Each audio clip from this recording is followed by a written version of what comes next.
우리 김행대학교 대구동산병원 2024년 봄 사경회를 시작하겠습니다.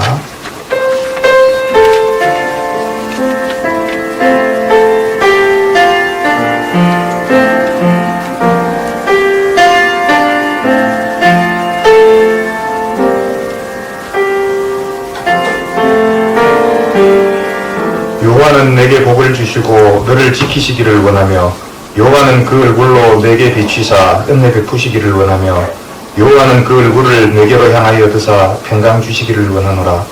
사랑의 아버지 하나님, 만물이 싹트기 시작하는 아름다운 계절에 귀한 주의 사자 이승현 목사님을 모시고 대구 동산병원 사경회를 갖도록 허락하심을 감사드립니다.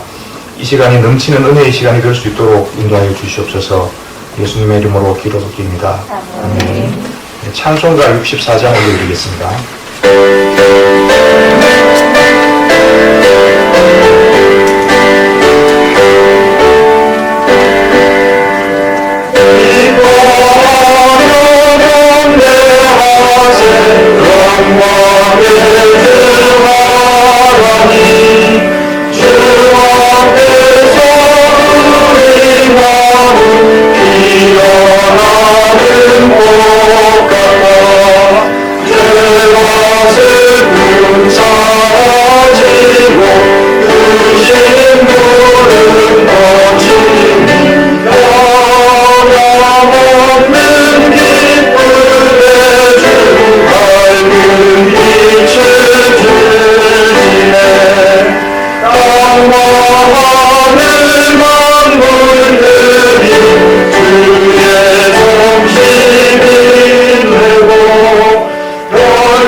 동산의료원 선교복지회 회장으로 섬기시는 조광범 교수님께서 기도 인도하시겠습니다.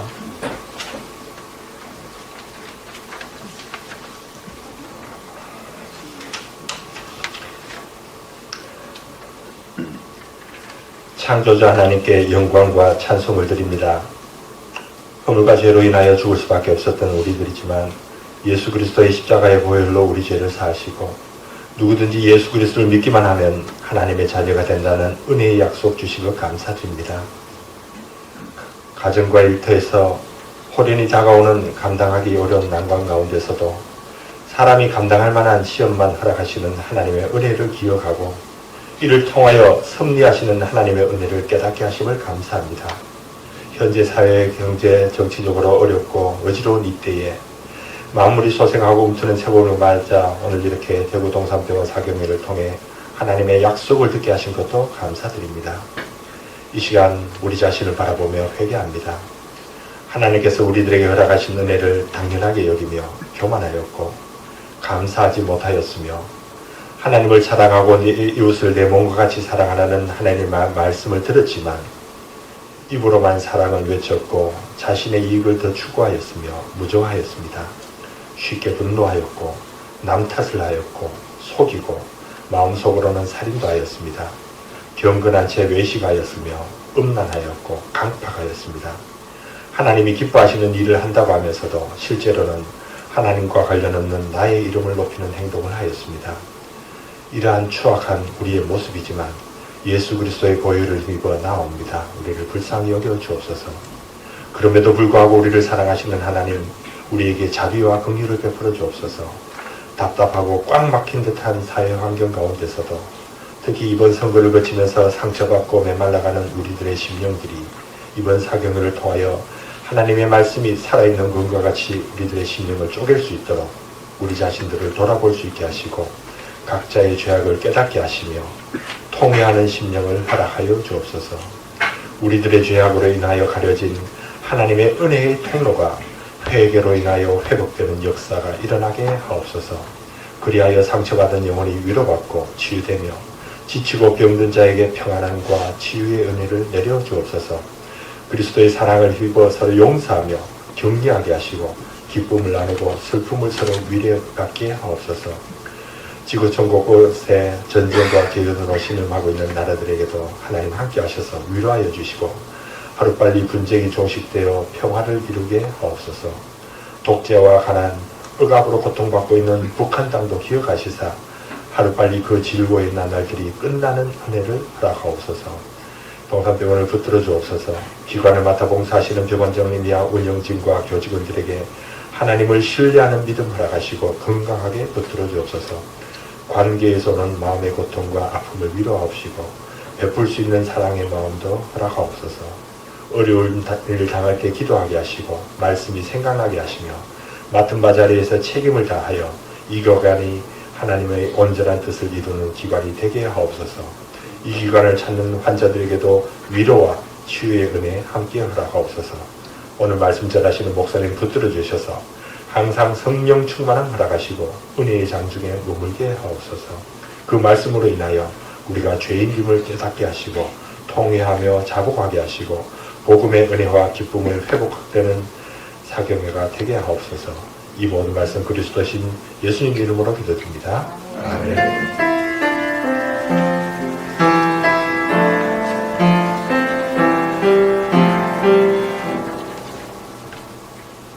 네, 찬양 순서입니다.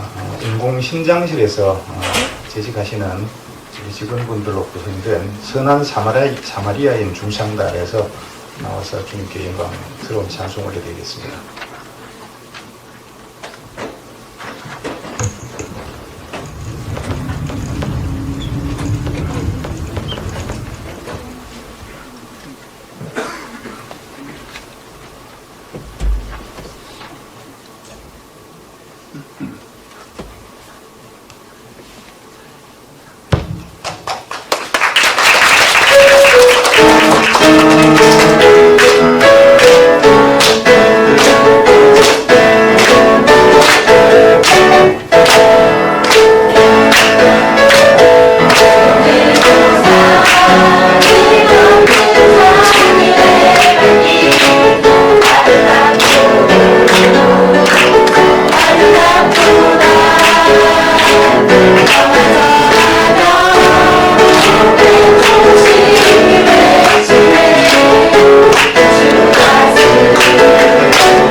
내일 이 교수 중창단에서 지금 찬양 드리는데 이게 너무 풍요롭게 잘 해주셔서 상당히 좀 부담을 느끼게 됩니다. 네, 다음 성경 봉독 순서입니다. 우리 정인재 아까 부장님께서 성경 봉독해 주시겠습니다.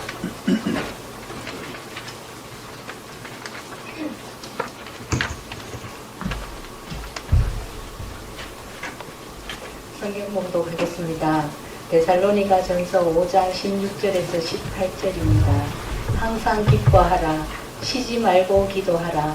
범사에 감사하라. 이것이 그리스도 예수 안에서 너희를 향하신 하나님의 뜻이니라. 아멘.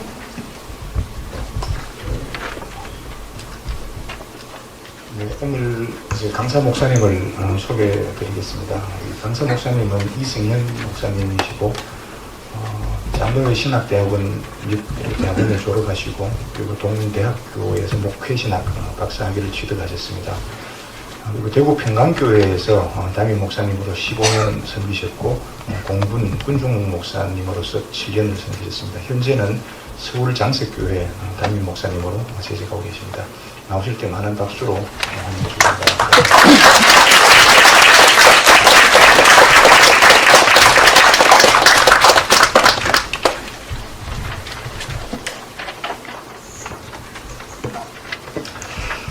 네, 반갑습니다.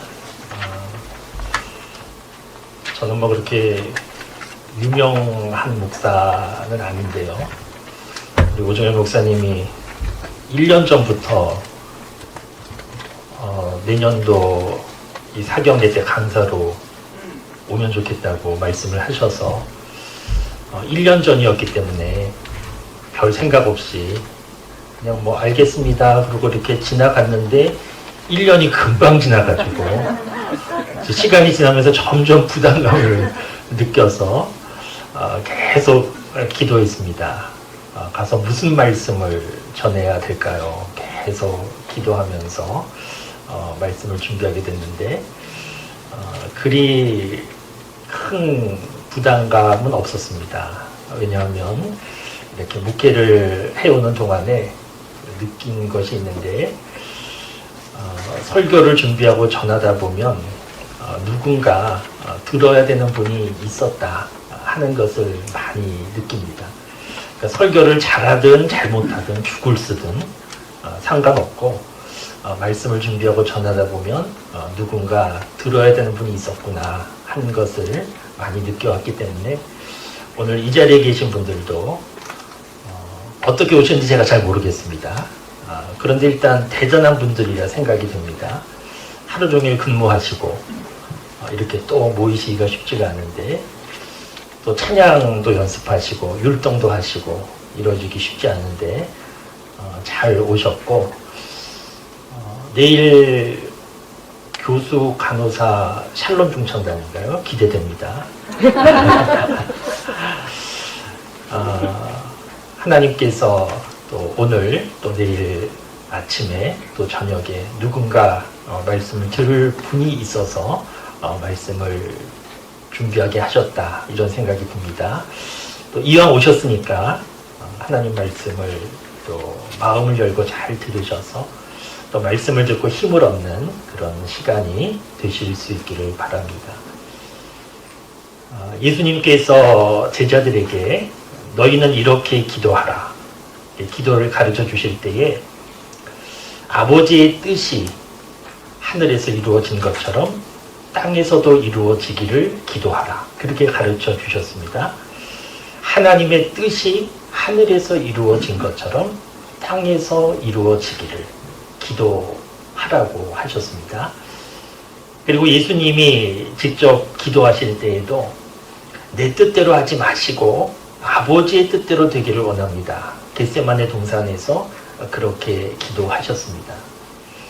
마태복음 6장 33절 말씀에도 보면 너희는 먼저 그의 나라와 그의 의를 구하라. 그의 의를 구하라는 것은 그의 뜻을 구하라. 그런 내용인데 우리가 신앙생활을 한다. 하나님을 믿는다.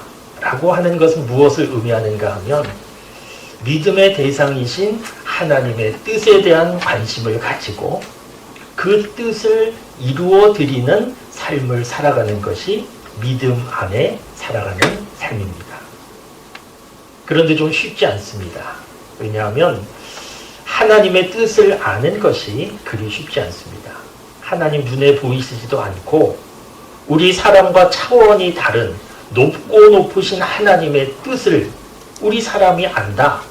이게 사실 가능한 일이 아닙니다. 그런데 별로 어렵지 않습니다. 왜냐하면 하나님께서 하나님의 뜻을 숨기시는 분이 아니시고 하나님은 하나님의 뜻을 적극적으로 알려주시는 분이시기 때문입니다. 내 뜻은 이것이라고 하나님은 적극적으로 알려주시는 분이시기 때문에 하나님의 뜻을 아는 것이 그리 어렵지 않습니다. 히브리서 1장 1절 2절 말씀에 보면 옛적의 선지자들로 여러 부분과 여러 모양으로 우리 조상들에게 말씀하신 하나님께서 이 마지막 때에 아들로 우리에게 말씀하셨다. 이런 말씀이 있습니다. 옛적의 선지자들로 여러 부분과 여러 모양으로 말씀하셨다는 것은 구약 성경 상황을 의미합니다. 구약 성경에 보면 하나님께서 아브라함을 부르시고 모세를 부르시고 하나님의 뜻이 무엇인지 직접적으로 말씀하시고 알려주셨습니다. 형 에서와 갈등이 너무 심해서 홀로 외삼촌 집을 가는 야곱에게도 나타나셔서 하나님의 뜻을 직접 알려주셨고 예레미야 선지자에게는 환상 중에 나타나셔서 하나님께서 직접 말씀하시면서 하나님의 뜻을 알려주셨습니다. 그러니까 하나님께서는 직접 말씀하시면서 하나님의 뜻을 알려주셨던 하나님이시고 지금도 하나님은 그렇게 말씀하시면서 하나님의 뜻을 알려주시기도 합니다. 잠깐 제 소개를 해주셨을 때 제가 대구에서 15년 목회했다 이렇게 말씀을 해주셨는데 2006년부터 2020년까지 15년 대구에서 목회를 했습니다. 그래서 대구 내려오는데 참 여러 가지 생각이 들고 또 마음의 감동도 있고 이렇게 뵙게 돼서 참 반가운데요. 제가 예전에 섬기던 교회, 15년 동안 섬기던 교회에서 기억에 남는 교우들도 참 많이 계신데 그 중에 오늘 말씀을 준비하면서 생각난 교우가 있었습니다. 어느 주일인데 부부가 새가족 등록했습니다. 그래서 이렇게 대화하는 중에 어떻게 우리 교회 오시게 됐냐고 어떻게 예수님 믿게 됐냐고 이렇게 대화하는 중에 그 부부가 하시는 말씀이 본래는 예수님 믿는 사람 아니었고 특별히 남편분은 무속신앙에 관심이 많아서 전국 무속인 협회 막 후원도 하시고 이런 분이었습니다. 그런데 큰 사업을 하는데 부도가 났습니다. 완전히 망했습니다. 완전히 망해가지고 살 집도 없고 살 소망도 없고 죽어야 되겠다 이렇게 생각을 했고 그런 생각하던 중에 청도에 있는 아주 절친한 친구가 있는데 그 친구와 전화하면서 친구야 내가 이제 이렇게 됐다고 죽어야 되겠다. 그러니까 그 친구 되시는 분이 뭐 죽더라도 한번 만나고 죽어라. 그래서 청도에 찾아갔더니 그 친구가 청도에 있는 작은 교회로 데리고 갔다는 겁니다. 그리고 그 친구한테 여기 좀 앉아봐라. 그래서 교회 작은 교회 앞자리에 앉았는데 자기도 모르게 눈물이 왜 그렇게 많이 나는지 펑펑 울었다는 겁니다. 그렇게 눈물을 한참 흘리고 났던 그 친구가 이제 가자고 그리고 교회 밖으로 나가면서 성경책을 하나 주면서 죽는 건 좋은데 죽기 전에 이거 한번 읽어보고 죽어라. 그래서 친구가 마련해주는 거처에 거하면서 성경책을 읽기를 시작했고 그렇게 성경책을 읽으면서 예수님을 알게 됐고 믿게 되었고 내가 살아야 되겠다 이런 생각을 하게 됐고 제가 목회하던 교회에 와서 등록을 하게 된 겁니다. 그러니까 누가 전도한 것도 아니고 그냥 성경 읽다가 예수님을 만나고 믿게 됐는데 제가 이분 말씀을 드리는 것은 이분 말씀을 하려는 것이 아니고 이분에게 성경책을 주었던 청도에 있던 친구 얘기를 하려는 것인데, 이 청도에 있는 친구는 어떻게 예수님을 믿게 됐는가? 본래 예수님 믿는 사람이 아니었습니다. 아주 독실한 불교 신자였습니다. 날마다 팔공산 갓바위에 올라갔다는 겁니다. 새벽마다. 혹시 올라가 보신 분 계십니까? 예, 뭐 계실 수도 있는데 한겨울에도 날마다 팔공산 갓바위에 올라가는 아주 불심이 대단한 이런 분이었는데, 이분이 어느 날 팔공산 갓바위에서 뭔가 음성을 들었는데, 무슨 음성을 들었는가 하면 성경을 읽어라, 이런 음성을 팔공산 갓바위에서 들었다는 겁니다. 그래서 너무나 분명하고 생생한 음성이어서 너무 두렵고 무서워서 그 길로 바로 내려와서 시내의 여러 서점을 다니면서 성경책을 겨우 한 권 구해가지고, 그래서 청도에 있는 자기 집에서 성경을 읽다가 예수님을 믿게 된 거고, 그러다가 사업 부도 나서 죽게 된 친구한테도 이 성경책 한번 읽어봐라, 그러면서 죽게 된 친구를 살린 겁니다. 그러니까 독실한 불교 신자였던 분이 어떻게 예수님을 믿게 됐는가? 이분은 공부도 많이 했고, 제가 구체적으로 말씀을 드리면 또 사업도 많이 하시는 분이셔서 대구에서 또 어떤 사업 하시는 것도 아실 수 있는 분인데, 그런데 어떻게 예수님 믿게 되는가 하면 팔공산 갓바위에서 성경을 읽어라, 이런 말을 듣고 예수님을 믿게 된 겁니다.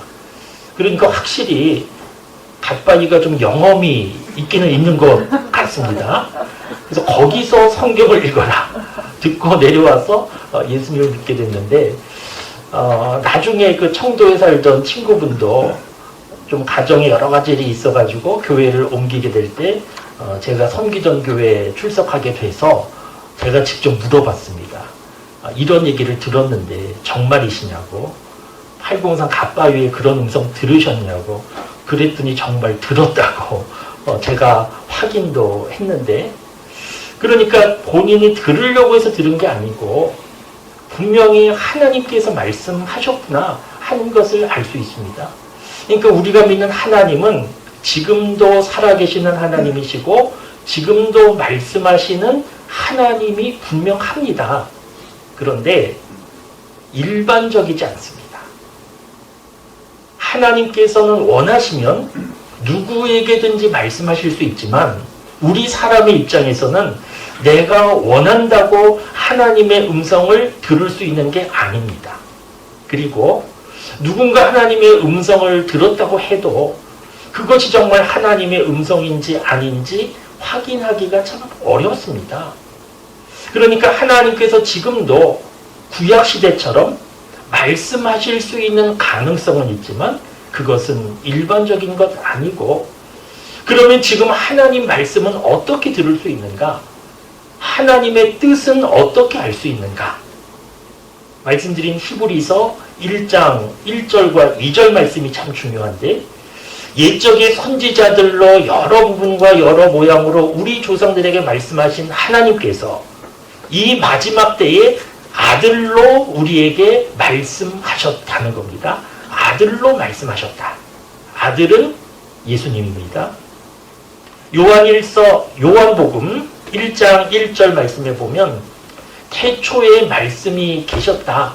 이 말씀이 하나님과 함께 계셨으니 이 말씀은 하나님이시다. 이런 말씀이 있습니다. 태초에 말씀이 계셨다. 예수님이 계신 겁니다.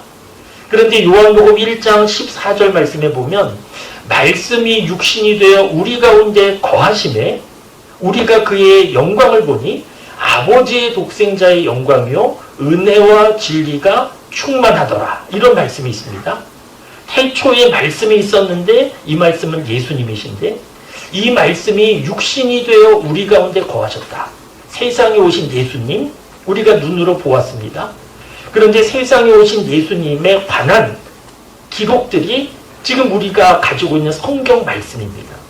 그래서 우리가 지금 가지고 있는 성경 말씀은 다시 육신이 말씀이 되어 우리 가운데 거하신 그 말씀을 우리가 가지고 있는 겁니다. 그러니까 지금 하나님의 말씀을 어떻게 들을 수 있는가? 하나님의 뜻을 어떻게 알 수 있는가?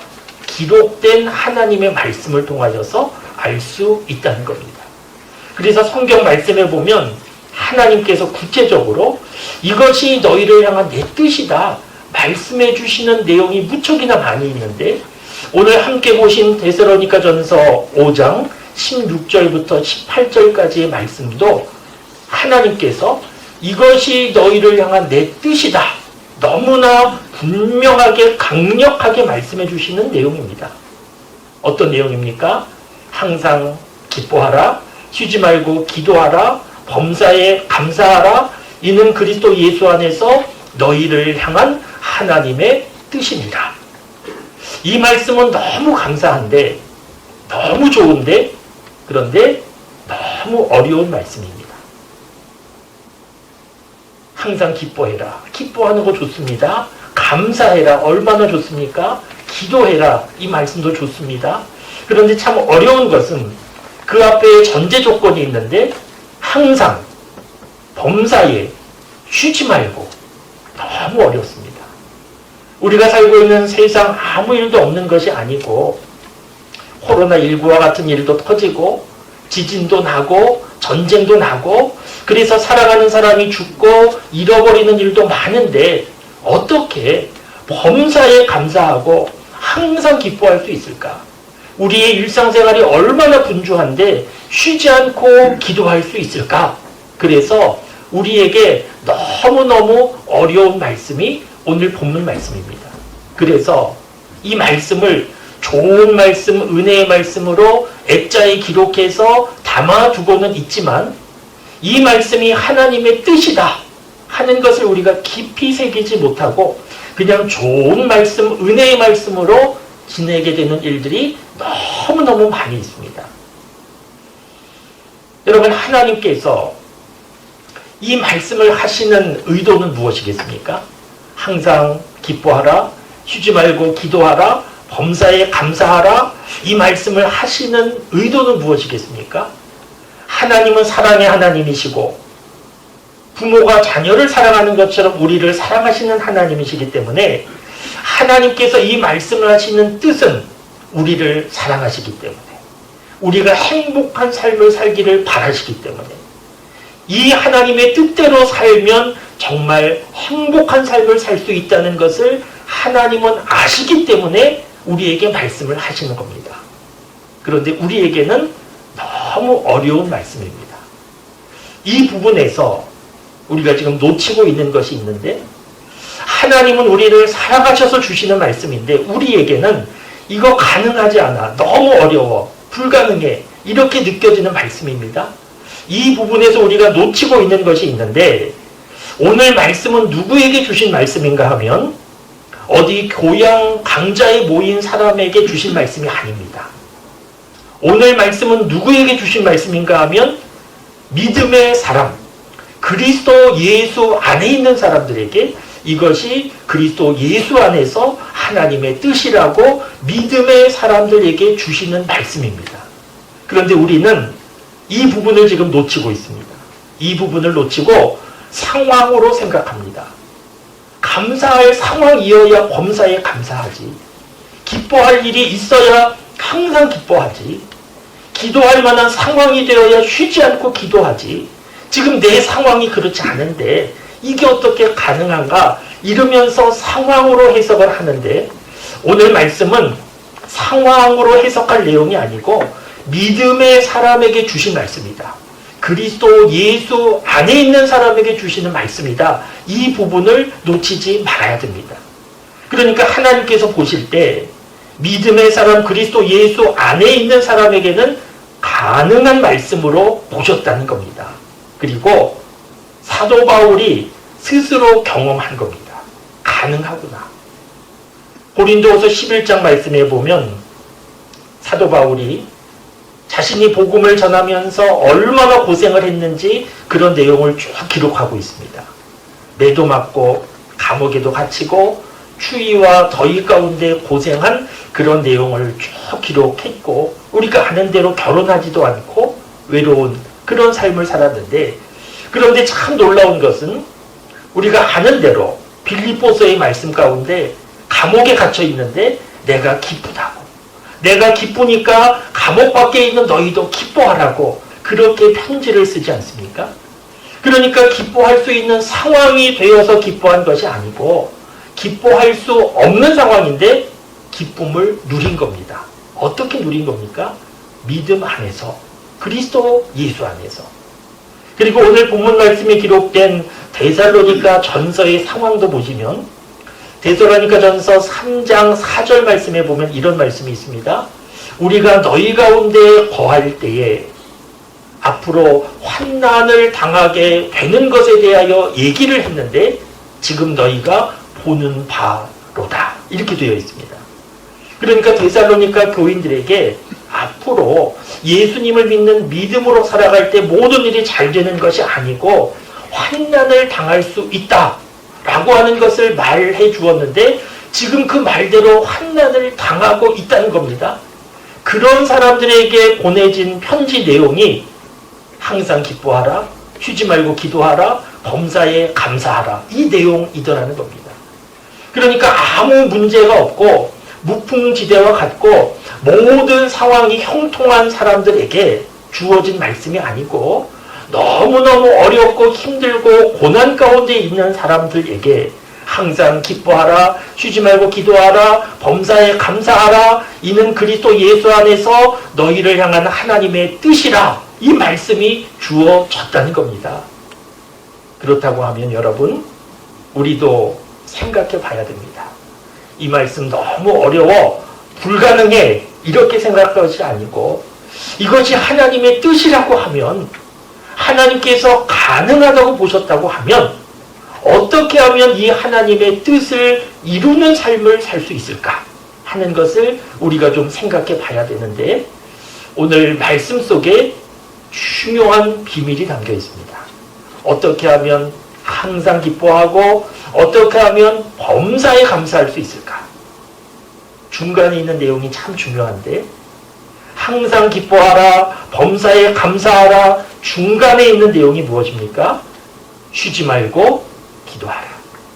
쉬지 말고 기도하는 것에 열쇠가 있습니다. 가만히 있으면 항상 기뻐할 수 없고 범사에 감사할 수 없는데, 그런데 쉬지 않고 기도하다 보면 가능할 수 있게 됩니다. 쉬지 않고 기도한다는 것이 모든 일을 다 멈추고 24시간 내내 기도한다는 것이 아니고 항상 하나님을 생각하고 하나님의 뜻을 생각하고 주님 내 안에, 내가 주님 안에 거하는 그런 일상적인 삶을 살아가게 될 때, 그럴 때 항상 기뻐하고 범사에 감사한 삶을 살 수 있게 됩니다. 우리 믿음의 사람들이 존경하는, 다 아는 손양원 목사님 계십니다. 나병 환자 속으로 들어가서 나병 환자를 섬기면서 사셨고, 그 첫째 아들, 둘째 아들 죽이는 사람을 양자로 삼으셨고, 6.25 전쟁 때 순교하셔서 사랑의 원자탄, 이렇게 불리우는 손양원 목사님 아실 것인데, 그 손양원 목사님이 목회하시던 여수 애양원 가보신 분도 많이 계실 겁니다. 저도 몇 번을 가봤는데, 그 애양원 섬기는 담임 목사님으로부터 들었던 말씀 가운데 참 인상 깊은 말씀이 있습니다. 많은 사람들이 손양원 목사님 생각하고 애양원을 왔다 또 돌아가시다 하는데, 사람들이 잘 못 보고 있는 것이 있다는 겁니다. 무엇을 못 보는가 하면 손양원 목사님이 기도의 사람이었다 하는 것을 잘 못 보고 있다는 겁니다. 그러니까 사람들은 손양원 목사님이 처음부터 사랑이 많은, 천성적으로 그렇게 성품적으로 사랑이 충만한 사람으로 생각하는데 결코 그렇지 않았다는 겁니다. 손양원 목사님도 보통 사람처럼 나병 환자 만나는 거 되게 두려워하고 그 냄새에 힘들어하고 그랬다는 겁니다. 그런데 손양원 목사님은 기도의 사람이었다는 겁니다. 그래서 기도할 때 그 나병 환자들을 볼 때에 그 냄새가 향기로 느껴지기를 원합니다. 그런 기도를 많이 했고, 자기 아들을 죽인 원수와 같은 사람을 보면서 분노하고 어쩔 줄을 몰라 했는데, 그런데 그때에도 기도했다는 겁니다. 기도하면서 하나님께서 그 마음과 생각을 다스려 주셨고, 그렇게 하나님 앞에 기도하면서 하루하루 살아갔더니, 그랬더니 나병 환자를 돌보기도 하고 아들을 죽인 원수와 같은 사람을 양아들로 삼기도 했다는 것인데, 그러니까 기도할 때 하나님께서 그 마음과 생각을 지켜주셔서 감사하는 사람, 기뻐하는 사람으로 만들어 주셨다는 겁니다. 저는 말씀을 준비하면서 이 부분이 참 중요하다 하는 생각을 했습니다. 우리가 손양원 목사님의 기도를 좀 생각해 볼 필요가 있는데, 무슨 기도를 한 겁니까? 세상에서 성공하기 위하여서, 내 삶의 문제가 풀려지기 위하여 기도한 것이 아니고, 손양원 목사님의 기도는 하나님의 뜻대로 살기를 원하는 기도였다는 겁니다. 하나님의 뜻이 무엇인지, 이 상황 가운데 하나님의 뜻이 무엇인지 알기를 원하는 기도였고, 그 하나님의 뜻대로 순종하기를 원하는 기도여서, 그래서 그렇게 살아갈 수 있었다는 겁니다. 예수님께서 겟세마네 동산에서 기도하신 내용이 무엇입니까? 내 뜻대로 되지 말고 아버지의 뜻대로 되기를 원합니다. 아버지의 뜻대로 되기를 원합니다. 이런 기도가 있어서 예수님은 하나님의 뜻대로 살아가실 수 있었던 겁니다. 우리가 오늘 또 내일 아침에 저녁에 주로 하나님의 뜻에 관한 말씀을 보려고 하는데, 우리가 하나님의 뜻을 모르지 않습니다. 하나님의 뜻을 알고 있습니다. 오늘 본문 말씀도 처음 보신 분이 없을 겁니다. 오늘 본문 말씀을 보시면서 하나님의 뜻, 이런 뜻이 있었네? 깜짝 놀라시는 분은 아무도 없을 겁니다. 우리가 다 알고 있습니다. 하나님의 뜻을 모르는 것이 아니고 알고 있는데, 문제는 무엇인가 하면 하나님의 뜻대로 살지 않고 있다 하는데 문제가 있습니다. 하나님의 뜻대로 살지 않고 우리는 죄인된 본성대로 살고 있습니다. 죄인된 본성대로 사는 것이 쉽기 때문입니다. 그런데 여러분, 예수님을 믿는다 라고 하는 것은 죄인된 본성대로 살지 않겠다, 그렇게 거부하고 하나님의 뜻대로 살기를 원합니다, 결단하고 살아가는 것이 예수님을 믿는 것이지 않습니까? 그렇다고 하면 우리가 다시 한번 하나님의 뜻대로 살기를 원합니다, 이런 마음을 가지고 결심하고 결단하고 마음의 소원으로 품고 그렇게 살아가는 일이 우리에게 다시 일어날 수 있기를 바랍니다. 저는 말씀을 준비하면서 이것이 너희를 향한 내 뜻이다, 하나님께서 알려주시는 이 말씀을 통하여서 하나님의 깊은 사랑을 느꼈습니다. 여러분들은 이 말씀을 읽으실 때 하나님의 어떤 마음을 느끼시는지 모르겠습니다. 항상 기뻐하라고, 쉬지 말고 기도하라고, 범사에 감사하라고. 이 말씀 속에 느껴지는 게 뭡니까? 이 말씀은 불가능한 말씀이 아니지 않습니까? 하나님께서 우리에게 있는 거 다 내놓아라, 이런 말씀도 아니지 않습니까? 우리를 향하여서 하나님께서 원하시는 것이 너희의 삶이 항상 기쁘면 좋겠다, 모든 일에 감사하면 좋겠다, 이 일을 위하여서 기도하며 살면 좋겠다, 이것이 하나님의 뜻인데 이대로 살면 얼마나 좋겠습니까?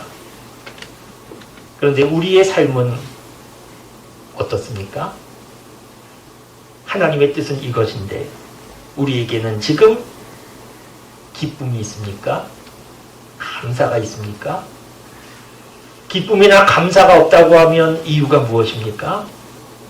상황이 그럴 상황이 아니기 때문에, 기뻐할 상황이 아니니까, 감사할 상황이 아니니까 기뻐할 수 없고 감사할 수 없다고 생각할 수 있는데, 그러면 상황이 달라지면 좀 바뀌겠습니까? 기뻐할 만한 상황이 되면, 감사할 만한 상황이 되면 우리는 말씀대로 기뻐하고 감사할 수 있겠습니까? 그렇지 않습니다. 말씀드린 대로 이것은 상황에 좌우되는 말씀이 아니고 그리스도 예수 안에서 믿음의 사람들만이 할 수 있는 내용이고, 그래서 하나님께서 이것이 그리스도 예수 안에 있는 너희를 향한 내 뜻이라고 말씀해 주시는 겁니다. 오늘 이 자리에 함께 모인 사랑하는 여러분, 오늘 말씀 우리가 잘 알고 있는 유명한 말씀인데 다 아는 말씀이지 그렇게 넘기지 말고, 이 말씀은 너무 어려워 불가능해 이렇게 넘기지 말고, 이것이 너희를 향한 내 뜻이다 하는 하나님의 말씀을 나에게 주시는 말씀으로 받아서 이 말씀을 붙잡고 한번 순종해 봐야 되겠다, 이런 삶을 좀 살아봐야 되겠다, 그렇게 결심하고 결단하고 움직여 보시면 좋겠습니다. 저는 목회자입니다. 저를 위해서 많은 교우들이 기도해 주시는데, 제가 목사가 되고 지금까지 살아오는 동안에 많은 분들이 기도해 주실 때, 우리 이 목사님 큰 목회자 되게 해주세요, 뭐 이런 기도해 주신 분들 많이 계셨습니다. 어떤 뜻인지 충분히 이해는 됩니다. 큰 목회자 되게 해주세요, 뭐 한국 교회를 위해서 크게 사용되는 목회자 되게 해주세요, 그런 기도 해주셔서 감사하게 생각하는데, 그런데 저를 향한 하나님의 뜻은 무엇이겠습니까? 하나님도 저를 보시면서 큰 목회하는 사람 되면 좋겠다, 하나님 그렇게 원하시겠습니까? 그렇지 않습니다. 제가 세상적으로 대단한 큰 목회를 한다 할지라도 오늘 하나님께서 이것이 너희를 향한 내 뜻이다, 항상 기뻐하고 쉬지 않고 기도하고 범사에 감사하고 이런 것이 제 삶에 없다고 하면 저는 하나님의 뜻을 이루어 드리고 있는 목회자가 아닙니다. 그런데 세상적으로 별로 대단하지 않다 할지라도, 다른 사람 볼 때는 하찮은 일을 한다 할지라도 그 삶의 현장에서 항상 기뻐하고 감사하고 쉬지 않고 기도하고 이런 삶을 살아서 주변의 사람들에게 그 영향력을 끼치는 삶을 살아간다고 하면 그 사람은 하나님의 뜻을 이루는 사람이 될 수 있습니다. 오늘 이 자리에 여러 가지 일을 하시는 분들이 함께 모였습니다. 서로 다른 일을 하실 수 있는데, 병원에 계시지만 서로 다른 일을 하실 수 있는데, 우리 모두에게 향하신 하나님의 뜻은 똑같습니다. 어떤 자리에 있든지 무슨 일을 하든지 예수님 믿는 사람이라고 하면 그리스도 예수 안에서 그 믿음으로 인하여서 항상 기뻐하고 감사하는 삶을 살아가는 것, 이 일을 위하여서 쉬지 않고 기도하는 것, 여기에 하나님의 뜻이 있습니다. 이 하나님의 뜻을 나에게 주시는 말씀으로 붙잡고 한번 순종해 보실 수 있기를 바랍니다. 하나님의 뜻을 이루어드리는 삶을 한번 살아봐야 되겠다. 이를 위하여서 항상 기도하는 삶을 살고, 그래서 삶의 현장에서 항상 기뻐하고 범사에 감사하고, 그래서 믿음의 사람의 모습을 보여주고 그 영향력을 보여주고, 무엇보다 하나님의 뜻을 이루어드리는 행복한 믿음의 삶을 살아가는 모든 분들이 다 되실 수 있기를 주님의 이름으로 축원합니다. 기도하겠습니다. 하나님 감사합니다. 우리를 믿음의 사람으로 불러주셔서 감사합니다. 세상 사람들은 크고 대단한 것, 이루려고 살아가고 있지만 우리 믿음의 사람들은 우리를 부르신 하나님의 뜻에 관심을 가지고 그 뜻을 이루어가는 사람임을 믿습니다. 우리가 잘 알고 있는 말씀을 보았습니다. 항상 기뻐하고 주저앉고 기도하고 범사에 감사하는 것, 이것이 우리를 향한, 특별히 그리스도 예수 안에 있는 우리를 향한 하나님의 뜻이라는 말씀을 보았습니다.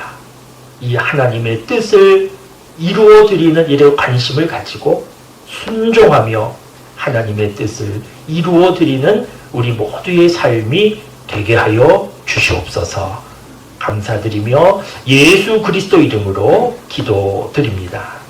아멘.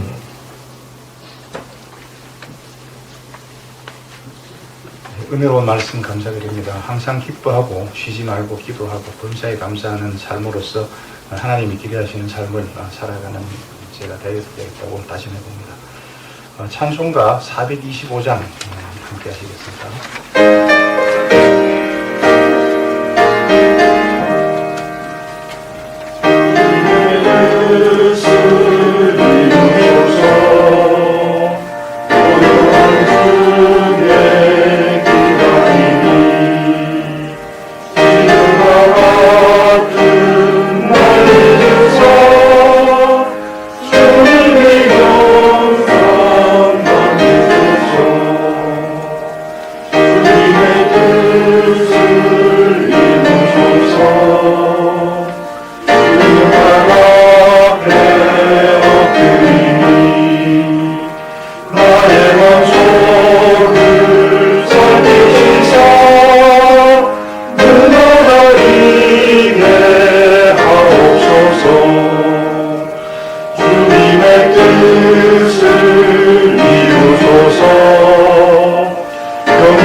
운영팀에서 섬기시는 민지현님께서 광고해 주시겠습니다. 네, 광고 말씀드립니다. 오늘 대구 동산병원 봄 사경에 참석해 주신 분들께 감사드립니다. 특별히 서울에서 이곳까지 오셔서 먼저 그의 나라와 그의 의를 일어난 주제로 말씀을 전해주신 이승현 목사님께 감사드립니다. 이 봄 사경에는 천안명 사단법인 동산의료 선교복지의 유튜브로도 보실 수 있습니다. 이 예배가 마친 후에 기념 촬영이 있겠습니다. 이번 봄 사경에는 모든 예배 후에 기념 촬영을 하겠습니다. 내일 금요일 오전 8시에 봄 사경의 두 번째 시간입니다. 많이 참석하셔서 은혜 받고 우리에게 맡겨진 사명을 새롭게 확인하는 시간 되시기를 바랍니다. 네, 감사합니다. 우리 강사 목사님 축도하심으로 그 사경의 첫 날 예배를 마치도록 하겠습니다.